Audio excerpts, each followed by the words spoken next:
I think there comes a time in everyone's life, every man's life at least, that everything that they feel like saying and expressing can't be done through song and has to be done through, say, a 9-minute poem.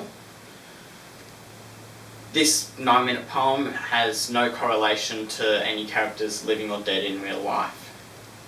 This is a 9-minute poem called Storm. In a North London top floor flat, all white walls, white carpet, white cat, rice paper partition, modern art and ambition, the host's a physician, he's a bright bloke, his girlfriend's an actress, an old mate of ours from home, and they're always great fun, so to dinner we've come. The fifth guest is an unknown. The hosts have just thrown us together for a favour because this girl's just arrived from Australia and she's the sister of someone or has some connection. As we make introductions, I'm struck by her beauty. She's irrefutably fair with dark eyes and dark hair. But as she sits, I admit I'm a little bit wary because I notice the tip of the wing of a fairy tattooed on that popular area just above the derriere. And when she says, "I'm a Sagittarian," I confess a pigeonhole starts to form, and it is immediately filled with pigeon when she says her name is Storm. Conversation is initially bright and light-hearted, but it's not long before Storm gets started.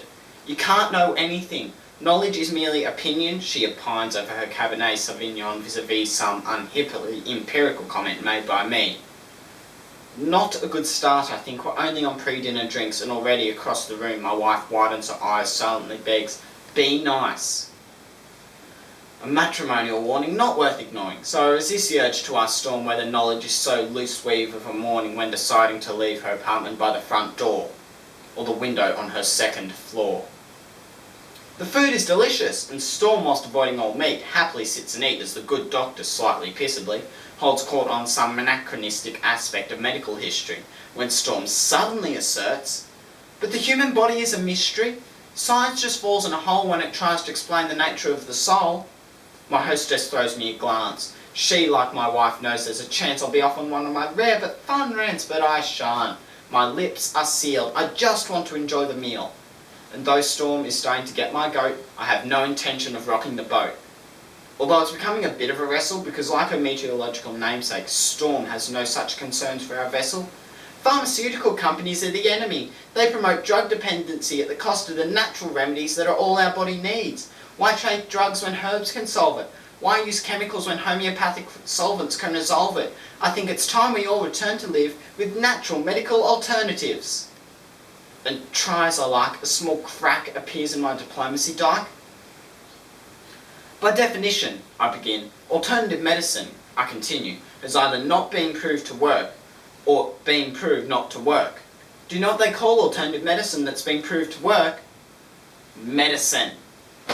So you don't believe in any natural remedies? On the contrary, Storm, before we came to tea, I took a natural remedy derived from the bark of a willow tree. A painkiller that's virtually side effect free. It's got a weird name, honey. What was that again? Aspirin? Oh yeah, aspirin. I paid about $1 for down at the local drugstore. The debate briefly abates as my hosts collect plates, but as they return with desserts, Storm suddenly asserts, "Shakespeare said it first. There are more things in heaven and earth than exist in your philosophy. Science is just how we're trained to look at reality. It doesn't explain love or spirituality. How does science explain auras, the afterlife, the power of prayer?" I'm becoming aware that I'm staring. I'm like a rabbit caught in the blinding headlights of vacuous crap. Perhaps it's a Hamlet she just misquaffed, or the 6th glass of wine I just quaffed, but my diplomacy dike groans and the arsehole held back by its stones can be held back no more. Look, Storm, I don't mean to bore you, but there's no such thing as an aura. Reading auras is like reading star signs, meridian lines. These people aren't applying a skill. They're either lying or mentally ill. Same goes to those who think they can hear God's demand, or spiritual healers who think they've got magic hands. By the way, why do we think it's okay for people to talk to the dead? Isn't that totally fucked in the head? Lying to some crying woman whose child has died and telling her you're in touch with the other side? I think that's fundamentally sick. Do we have to clarify here that there's no such thing as a psychic? What are we, fucking two? Do we actually think that Horton heard a who? Do we still think that Santa brings us gifts, that Michael Jackson didn't have facelifts? Are we still so stunned by circus tricks that we think the dead would want to talk to pricks like John Edwards? Storm, to her credit, keeps firing off cliches with startling precision like a sniper using bollocks for ammunition. You're so sure of your position, but you're just closed-minded. I think that you'll find your faith in science and tests is just as blind as any fundamentalist. Wait, that's actually a good point. Let me think about that for a bit. Oh wait, my mistake. That's absolute bullshit. Lying. Science adjusts its views based on what's observed. Faith is the denial of observation so that belief can be preserved. If you show me that, say, homeopathy works, I will change my mind. I will spin on a dime. I'll be embarrassed as hell and I'll run through the streets yelling, "It's a miracle! Take physics and bin it! Water has memory, and whilst its memory of a long lost drop of onion juice seems infinite, it somehow forgets all the poo it's had in." You show me that it works and how it works, and once I've recovered from the shock, I'll take a compass and carve fancy that on the side of my cock.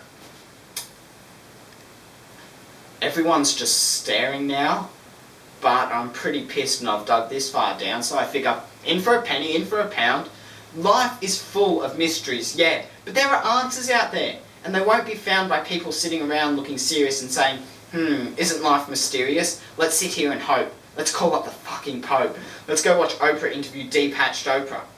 If you should watch telly, you should watch Scooby-Doo. That show was so cool because every time there was a church with a ghoul or a ghost in a school, they looked beneath the mask. And what was inside?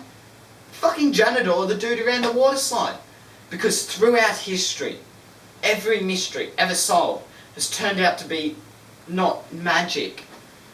Does the idea that there might be knowledge frighten you? Does the idea that one afternoon on Wikipedia might enlighten you frighten you? Does the idea that there may not be a supernatural so blow your hippie noodle that you'd rather just stand in the fog of your inability to Google?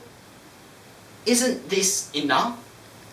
Just this natural, beautiful, completely unfathomable natural world.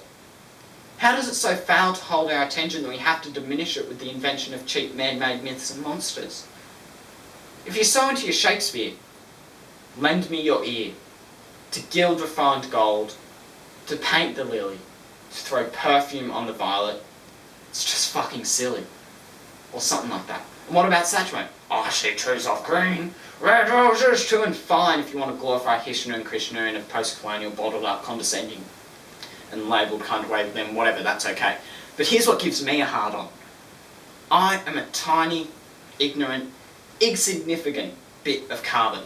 I have one life and is short and unimportant. But thanks to recent scientific advances, I get to live twice as long as my great-great-great-great uncles and aunts. Twice as long to live this life of mine. Twice as long to love this wife of mine.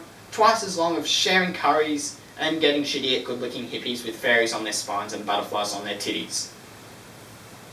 And if by chance I have offended, think but this and all is mended. We might as well be 10 minutes back in time for all the chance you'll change your mind.